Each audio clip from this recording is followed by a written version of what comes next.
हाय, मेरा नाम डॉक्टर विकास सिंगला है। आज हम एक कॉमन समस्या कॉन्स्टिपेशन के बारे में बात करेंगे। पहले समझते हैं कि स्टूल पास करने का क्या मैकेनिज्म होता है।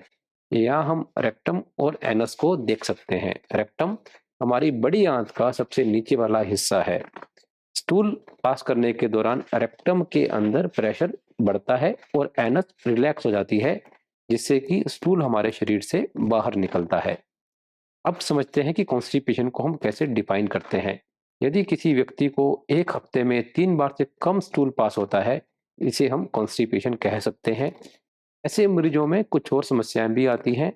कुछ मरीजों का स्टूल काफ़ी हार्ड हो जाता है और उसे बाहर निकालने में दिक्कत आती है। कुछ मरीजों को लगता है कि एनस में ब्लॉकेज आ गई है और वो स्टूल पास नहीं कर पाएंगे। कुछ मरीज पेट के निचले हिस्से में जोर लगाते हैं, जिससे कि रेक्टम के अंदर प्रेशर बन सके, और कुछ लोग फिंगर से भी स्टूल बाहर निकालते हैं। कुछ ऐसे मरीज भी हैं जो दिन में 2 से 3 बार स्टूल पास करते हैं, फिर भी उन्हें लगता है कि अच्छे से स्टूल पास नहीं हुआ है। कुछ मरीजों को पेट के निचले हिस्से में या एनस के अंदर भी पेन हो सकता है। आइए अब समझते हैं कि कॉन्स्टिपेशन के क्या रिस्क फैक्टर्स हैं। ये देखा गया है, जैसे जैसे उम्र बढ़ती है कॉन्स्टिपेशन की समस्या भी ज्यादा होती है। महिलाओं में भी ये समस्या ज्यादा कॉमन है। यदि हमारी लाइफ में कोई स्ट्रेस फैक्टर है, जैसे कि जॉब का स्ट्रेस है या फैमिली रिलेशन का स्ट्रेस है, इससे भी हमें कॉन्स्टिपेशन ज्यादा होती है। यदि हमारा लाइफस्टाइल सिडेंटरी है, एक्सरसाइज नहीं करते हैं, इससे भी हमें कॉन्स्टिपेशन का रिस्क ज़्यादा होता है। यदि हमारी डाइट के अंदर फाइबर इंटेक कम है, जैसे कि फ्रूट एंड वेजिटेबल का इंटेक कम है, इससे भी कॉन्स्टिपेशन का रिस्क ज़्यादा बढ़ता है। और यदि हम पानी कम मात्रा में लेते हैं, इससे भी हमें कॉन्स्टिपेशन हो सकती है। और कुछ लोग चाय और कॉफ़ी ज़्यादा लेते हैं, इससे भी शरीर के अंदर पानी की कमी हो सकती है और कॉन्स्टिपेशन का रिस्क ज़्यादा होता है। अब समझते हैं कि कॉन्स्टिपेशन किन कारणों से होती है। कई बार हमारी बड़ी आंतों की मूवमेंट कम हो जाती है, जिससे कि स्टूल हमारी बड़ी आंत के अंदर मूव नहीं करता है। इस कंडीशन को हम स्लो ट्रांजिट कॉन्स्टिपेशन बोलते हैं। कुछ लोगों में स्टूल पास करने के दौरान रेक्टम के अंदर प्रेशर नहीं बनता है और एनस रिलैक्स नहीं होती है। इस कंडीशन को हम पेल्विक फ्लोर डिस्नर्जिया बोलते हैं। इससे भी कॉन्स्टिपेशन हो जाती है। यदि बड़ी आंत की नर्व्स के अंदर दिक्कत है, जैसे कि कुछ लोगों को डायबिटीज होती है या फिर एक पार्किंसन डिजीज होती है, या फिर पहले कभी लकवा या स्ट्रोक हुआ हो, या फिर जो हमारी सेंट्रल नर्व है जिसे हम स्पाइनल कॉर्ड बोलते हैं, उसकी इंजरी हुई है, इन सब कारणों से बड़ी आंत की मूवमेंट कम हो जाती है। इससे भी कॉन्स्टिपेशन हो जाती है।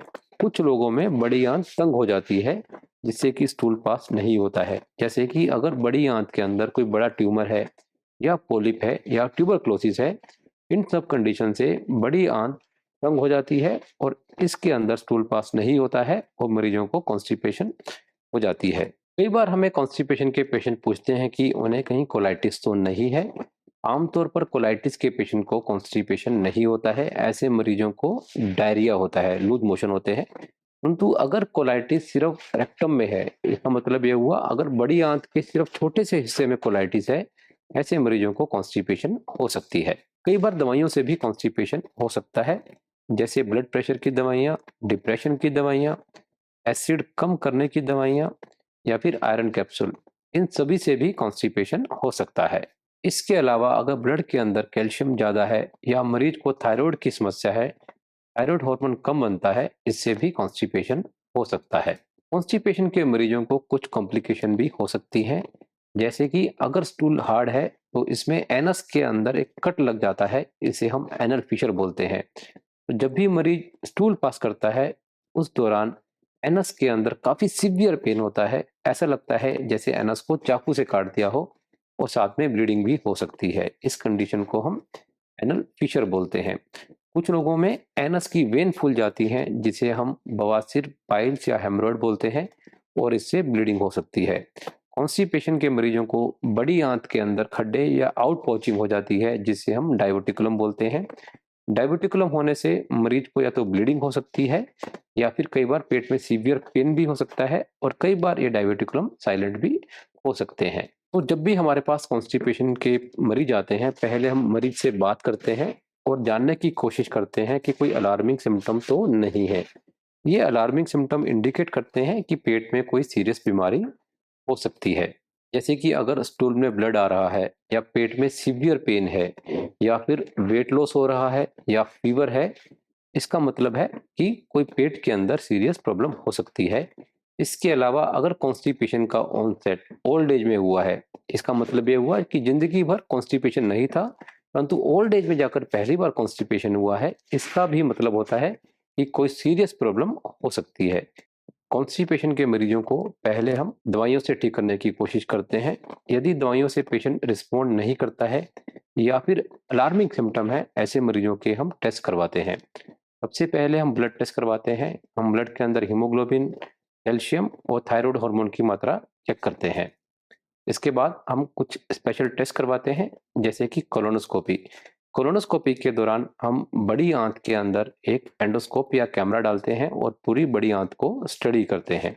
कुछ मरीजों में हम एक स्पेशल टेस्ट एमआर डिफिकोग्राफी कराते हैं। एमआर डिफिकोग्राफी के दौरान अब बड़ी आंत के अंदर एक दवाई डालते हैं, फिर हम मरीज को बोलते हैं कि उस दवाई को बाहर पास आउट करने के लिए, और उस दौरान हम एमआरआई करके देखते हैं कि कहीं रेक्टम या एनस के अंदर कोई समस्या तो नहीं है। एक और टेस्ट होता है एनोरेक्टल मैनोमेट्री। इस टेस्ट के दौरान हम एनस के थ्रू एक बारीक सी ट्यूब डालते हैं, जिससे हम एनस और रेक्टम का प्रेशर नापते हैं। यदि रेक्टम के अंदर एनफ प्रेशर नहीं बनता है और एनस रिलैक्स नहीं होती है, इस कंडीशन को हम एनोरेक्टल डिस्नर्जिया बोलते हैं, और मैनोमेट्री से हम इस कंडीशन को काफी आसानी से डायग्नोस कर लेते हैं। एक और टेस्ट होता है कोरोनिक ट्रांजिट स्टडी, जिससे हम बड़ी आंत की मूवमेंट को चेक करते हैं। इस टेस्ट के दौरान मरीज एक कैप्सूल स्वलो करता है, उसमें कुछ पार्टिकल्स होते हैं। इन पार्टिकल्स की मूवमेंट को स्टडी करने के लिए हम एक्सरे करते हैं। यदि पार्टिकल्स की मूवमेंट कम है, ये इंडिकेट करता है कि बड़ी आंत सुस्त पड़ गई है। अब समझते हैं कि हम कॉन्स्टिपेशन का कैसे इलाज करते हैं। सबसे पहले हम लाइफस्टाइल चेंज करते हैं। हम मरीजों को एडवाइस करते हैं कि उन्हें अपना लाइफस्टाइल चेंज करना चाहिए, फिजिकल एक्टिविटी बढ़ानी चाहिए, उन्हें या तो ब्रिस्क वॉक या एक्सरसाइज करनी चाहिए।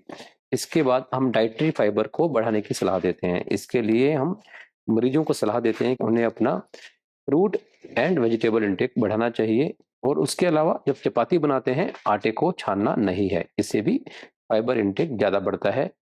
फिर हम सजेस्ट करते हैं कि उन्हें अपना फ्लूइड इंटेक बढ़ाना चाहिए, और यदि कोई लाइफ में स्ट्रेस है उसे अवॉइड करना चाहिए। इसके लिए वो योगा या मेडिटेशन कर सकते हैं। इसके अलावा हम मरीजों को सजेस्ट करते हैं एक डाइट डायरी मेंटेन करने के लिए। यदि किसी फूड से ज़्यादा कॉन्स्टिपेशन है, उन्हें तुरंत डायरी में नोट करना चाहिए और आगे से वो फूड अवॉइड करने चाहिए। और हम मरीजों को सलाह देते हैं, जैसे ही उन्हें स्टूल पास करने की अर्ज होती है, उसे रोकना नहीं चाहिए, उन्हें तुरंत टॉयलेट जाकर स्टूल पास करना चाहिए। हम ये भी सजेस्ट करते हैं कि एक फिक्स शेड्यूल होना चाहिए। मरीजों को टाइम पर सोना चाहिए, टाइम पर उठना चाहिए। इससे भी उनकी बावल हैबिट काफ़ी हद तक रेगुलेट होती है। कुछ लोग टॉयलेट के अंदर मोबाइल या अखबार लेकर जाते हैं, ये टोटली अवॉइड करना चाहिए, इससे भी कॉन्स्टिपेशन हो सकती है। इसके अलावा हम सलाह देते हैं, जब मरीज स्टूल पास करता है उसे आगे झुककर बैठना चाहिए और पैरों के नीचे कुछ सपोर्ट रखनी चाहिए। इससे स्टूल पास करने में काफ़ी आसानी मिलती है। हम सारा मरीजों का मेडिसिन शेड्यूल चेक करते हैं, और यदि लगता है कि किसी दवाई से कॉन्स्टिपेशन है, तो हम उस दवाई को चेंज करने की सलाह देते हैं। और यदि ब्लड में कैल्शियम ज़्यादा है या थायराइड की समस्या है, इसे भी हम ठीक करने की कोशिश करते हैं। यदि इन सब से कॉन्स्टिपेशन ठीक नहीं होता है, तो हम मरीज को कुछ दवाइयाँ देते हैं, जिससे कि कॉन्स्टिपेशन को ठीक किया जा सके। एनोरेक्टल डिस्नर्जिया के पेशेंट्स के लिए हम बायोफीडबैक थेरेपी करते हैं। इस थेरेपी के दौरान हम एनस के थ्रू रेक्टम में एक बैलून डालते हैं और मरीज को बैलून पास करने के लिए बोलते हैं। सेम टाइम कुछ ग्राफ बनते हैं स्क्रीन के ऊपर, हम मरीज को उस ग्राफ को देखते हुए प्रेशर अप्लाई करने के लिए बोलते हैं। इससे भी कॉन्स्टिपेशन को ठीक करने में काफ़ी सहायता मिलती है। कॉन्स्टिपेशन के ज़्यादातर मरीजों को हम लाइफस्टाइल चेंज से ही ट्रीट कर सकते हैं, और यदि फिर भी सिम्टम रहते हैं, तो हम दवाइयों से या बायोफीडबैक से इन मरीजों को ट्रीट कर सकते हैं। उम्मीद करता हूँ जानकारी आपके लिए फ़ायदेमंद होगी। Thank you.